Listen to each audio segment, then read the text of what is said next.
Hey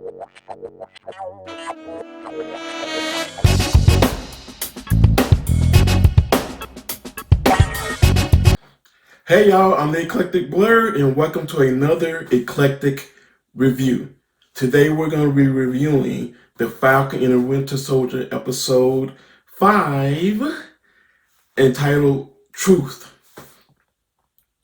Truth of the matter is we're on the path to 100. So go ahead and give this video a subscribe, give it a like, leave your comments on it so we can interact about it. And before I really get deep into it, this series has a lot of symbols and things going on. And like I said in previous videos, being a black man, my eyes have kind of been seen on Sam's journey.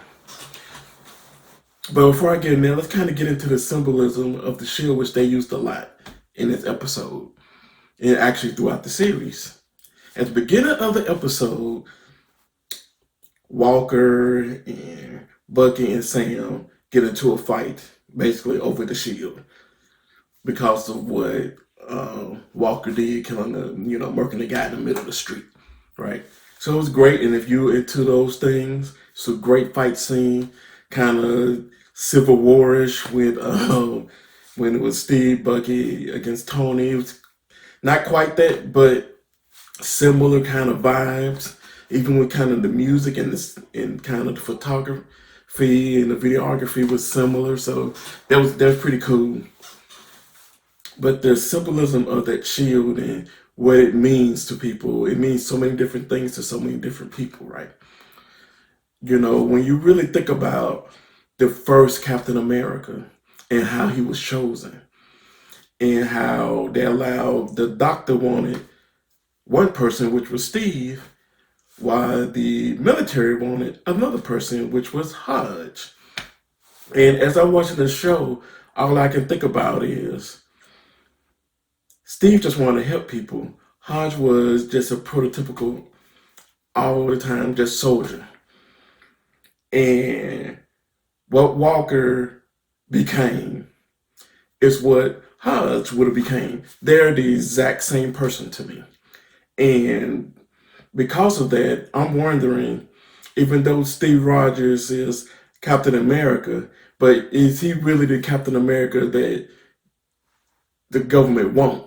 I think the government wants someone like Walker. They just had to do what they had to do because he killed somebody in the middle of the street that everybody can see it. Because Hodge and Walker are the same person. That's who they want Captain America to be. He's more Captain America from how the government, how Americans think, than Steve Rogers would have ever been. Even though Steve Rogers was the best to be Captain America because of how he came up and how he wanted to help people know and how he only thought about what the right thing to do. Remember, he was chosen because he was a good man. And he kind of served in that manner and thought in that manner and lived in that manner, right? And that's why he was a good person to be Captain America. But we know that if it was up to the government, they would have never chose him. It would have been Hodge, Walker, and everybody else.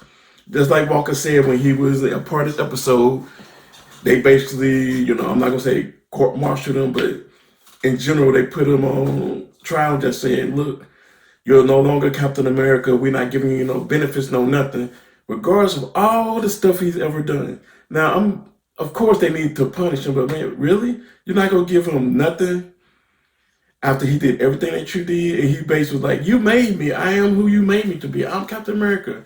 And for me, that's the truest statement that he's made since he's been on here. He's always been like, do you know who I am? Blah, blah. But I'm just like, man, you fake.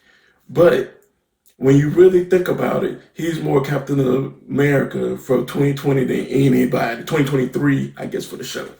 But he's more Captain America from a governmental standpoint than anybody right now. And you can take that as you will, but that's kind of how they react. And so he went out, and hey, they did. After that scene, he was like, man, what I'm going to do? His wife was out with him, and Val showed up.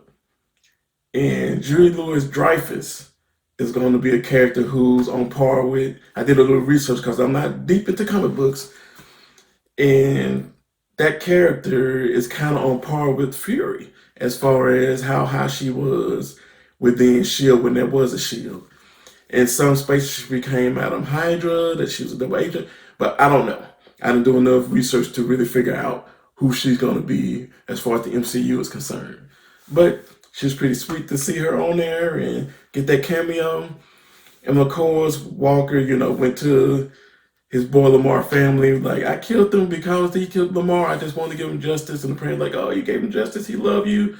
And not to talk bad about Lamar, but he must have gassed the stank out of Walker. He gassed him up all the time. It seemed like because he did it to the parents, saying how great he was and so proud and just so happy. I was like, man, dude, were you his cheerleader forever since you met him?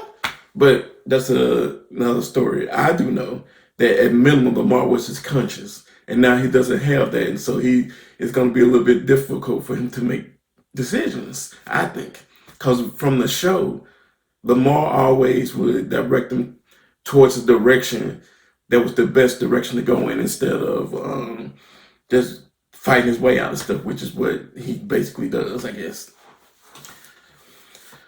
But if you let me, now that I bring that back, I can go back into Carly, who is now a full-out villain. Since that person got killed in the middle of the street, they basically done emptied out all the camps that the people were at, that they have a place to stay. They emptied them all of them and kind of herded them out like cattle. And so now Carly really, man, it's wartime for her now. And so from a general movie standpoint, she's all in on being a villain. She's even working with people that are criminals now, because they basically gonna do something. The GRC is about to vote on moving people back to their countries and not having the camps no more and all this other stuff. Just, they treating people like they're not people. They're just things, animals almost. I really don't like that. That senator, he bothers me. He's too cocky. He's the one that took the shield. You gave it to Walker, then you tell Walker, give your shield back, and that you're going to do it. I'm just like, dude. And then you up in there telling him, oh, we can just move them right now. I can make a call and everybody be where they need to be. And I'm like, dude, you are so Hydra-like. Who are you? But I digress again. I'm not a big fan of his character. Right, so all that went on, right? Then you have Bucky. Of course, like I said, it was in the beginning scene. Then he has his scene where he goes to Zemo. Zemo's at the memorial in Slovenia. Did I say that right? And so they have that little conversation, like, you know what you need to do with Carly. We created you as a machine. You know what to do. And he put up the gun and click it, but there was no bullets. He dropped it. Of course, the normal logic were there, and they come and take him and say they're going to put him in jail, but not in Wakanda, it's in a different place. And then Bucket says, I need a favor. Now we get to the crux of the show to me, which is about Sam and his journey of trying to take up or not take up the mantle of what Steve Rogers was as Captain America. And, 1 second, I'm itching in my eye here. And so he goes to see Isaiah Bradley with the shield, and Isaiah like, what you doing with that? Don't take that out that bag. And he was like, look, bro, I just need to understand what went on. So they go inside. Isaiah just puts on a clinic about what happens to him, how he never got to see his wife again. They told him his wife died, and that he ended up in jail because they gave them shots talking about it was tetanus, and then people started dying. And then he went, and two his buddies got caught, and he heard them saying, let's blow it up so they don't have evidence. And he went and saved them, even though they eventually died. And after that, they put him in jail and started almost operating on trying to figure out how the serum worked on him. And he raised his shirt. There's all these scars from them cutting them up and poking them and everything. And And he basically said that a nurse felt sorry for him and basically acted like he died and gave him the letters of his wife who they had told had died. And they basically expunged him from existence. He don't exist. And he basically, and Sam was like, we need to tell somebody. Like, no, you don't think they're going to kill me the minute you put me out in public again? And Sam was thinking like, man, seriously. And basically he was like, they're not going to ever let a black man be Captain America. And then he said, no self-respecting black man will want to be Captain America. And man, that hit different. It hit pretty hard. There was such a, what people call a heavy scene. And as a black person, that's always, in America, that's always kind of the nuance of living here. We're here and we love our country, but people are always doing things that make it hard to live here and then tell us to leave because they're the ones acting the fool. It's hard to be patriotic in a place where people do not want you to be there, that treat you like a second-class citizen. And that's kind of what they were touching on as far as this thing is concerned, which is pretty heavy. And I'm on that, just from this TV show, this episode, all the actors and actresses in here, regardless, they're so believable. And I just want to kind of give them a hand clap for just the acting in this show is unbelievable. The guy they playing, Isaiah Bradley, he did a great job in every scene he was in. And I'm loving the nuances of Sam and Bucky's relationship. And, the person playing Walker is doing extraordinary in building in this origin story. So all this is kind of going on. So the acting in this show is great. It's outstanding. So all that went on. So at that point, Sam leaves and calls his sister Sarah's like, I'm coming home.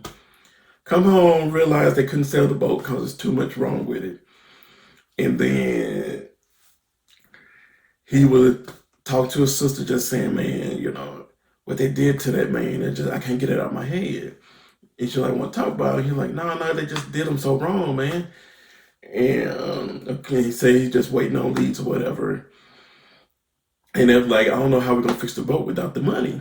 Right. And then she sent the kids out with extra food for some other kids.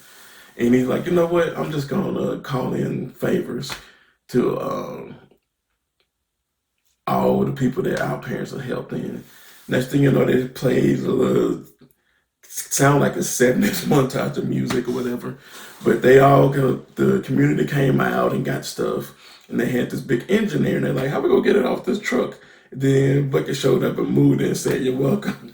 And he had called in a favor with the Wakandans and gave Sam something. I'm thinking that, it's a new suit, right? From the Wakandans made out of vibranium that's going to be fire. And by the way, they ain't sure with this episode. But it's okay. I know a lot of people were upset when it went off. They're like, what? No, we want to see the suit. But anyway, they didn't show the suit. And then, so Bucket shows up and they just start kind of fixing on the boat and stuff and everything. And he meet the sister, of course. He kind of flipped with the sister a little bit. And I'm like, man, boy, Bucket catching that jungle fever from being in Wakanda all that time. I said that in the last episode, like, did something go on between him and Ayo? Maybe not, but he seems to like the chocolate. But anyway, then they go in and fixing the boat and kind of do a montage, got the little bromance going on, which was great. This was the first time you can actually see them kind of being buddies and friends or whatever, and just starting to try to understand each other. And then Bucky then saying, well, okay, you can stay here. The people here are nice. You can just stay here as long as you need to. And just don't flirt with my sister. And like, all right.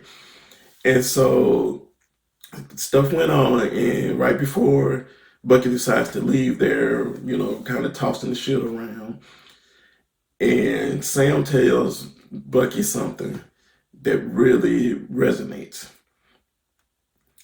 And wait, before that, Bucky tells him something. He said that Steve talked to him about it, and that him and Steve never thought about how hard it would be for a black man to have that shield.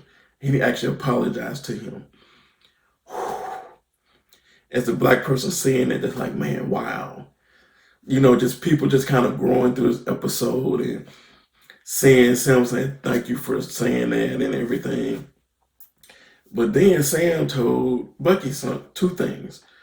One, you can't allow people to tell you what to do and who you are anymore. You can't. And second, you have to do the work in order to help heal yourself. You're doing stuff for your closure, but not for other people's closure. So you need somebody in that book that you can give closure to. You have to go give them closure. And, then they kind of did they look, all right, bro, I'll catch you later. And had a shot with them walking apart. That was pretty sweet. The videography has been extraordinary in this show, by the way. And then they did a montage of Sam practicing with the shield. I love it. I'm sure people are like, why they put that in there? That's a waste of time. Why? He's the only person they allowed their Captain America to actually get film practicing with it, and y'all was okay with it. But now that Sam's practicing, trying to get used to the shield again, y'all like, why they put it in there? Man, go somewhere.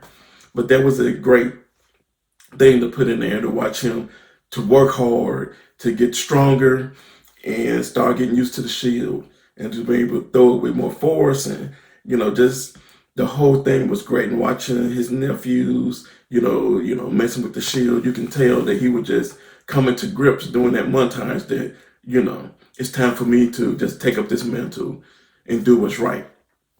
And part of that came from a conversation he had with his sister, where first the sister said she wants to sail the boat because it's part of the heritage, which kind of fits into the theme of what Sam is doing, in that Isaiah Bradley went through all that stuff and would never do this. But because of people like Isaiah Bradley, it's Sam's responsibility to get up and keep standing up for what's right.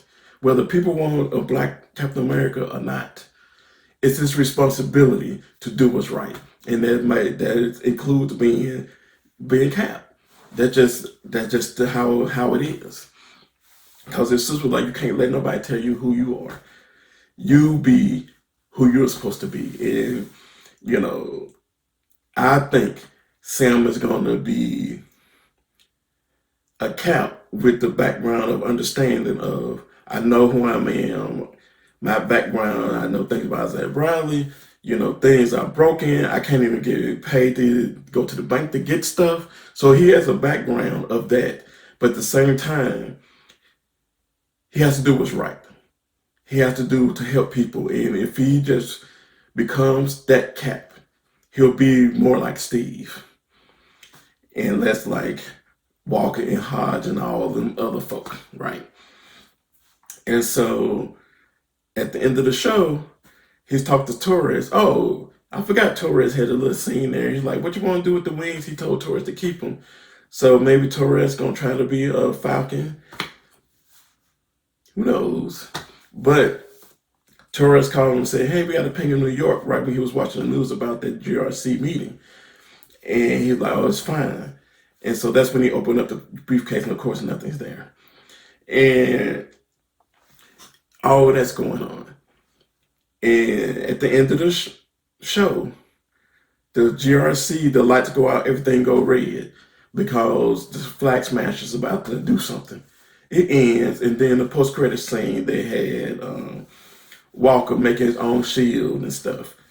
And I think he's some sort of Agent One or something. I forgot what they call him. I'm not into the comic book like that, so I don't know. But all of that, we're on the show, and for me, I'm so happy that I'm around to see this. Did you ever think, not even 5 years ago, that the MCU would go this deep into the Black experience with a Black character and give you the understanding of what may happen that's based out of reality? No one would ever think that. The Black experience in this show has been extraordinary for me. You know, people have glossed over it, or people mad that some of the stuff happening. I haven't been, because it's something that I've never seen in a hero, in a superhero show. You know, it's in a comic book everywhere. You know, Captain America is the most political comic book out of any comic book ever. It was started based on politics, but it's just that the concepts and the themes have been so heavy, even with Walker and dealing with, I think, his kind of some of the PTSD that he was dealing with, and the understanding that he knows that he's the person he's supposed to be and that he does dirt and you have to do the dirt to get it done. And it's just that he's dealing with that. You got Bucky dealing with his grief of killing all those people and have to deal with the nightmares of it and trying to figure out a way to get that out his head. And of course, you got Sam dealing with being Black in America and still being helpful. And if he should, whether or not he should be picking up that shield and picking up the mantle of Captain America. So all of that is going on in one show. I think that the last episode next week is going to be extraordinary. But either way, I love this show. You know, it can get under your skin a little bit sometimes, but I'm loving it. I can't wait till next week to see it. And I thank y'all again for coming to listen to my little review and hear me rant about stuff about the show and everything. So if you want to talk more specific about something I said today, you can leave comments, or you can just follow me on social media where I talk about a plethora of things and that don't have to do with any video that I'm reviewing. And you can follow me on Twitter at Blerd Eclectic. You can follow me on Instagram at _eclectic_blerd. And you can follow me or this channel on Facebook at What the Soul. Again, I thank y'all for coming. Don't forget, we on the road, we on the path to 100. So remember to give this channel a subscribe. So until next time, I'm out.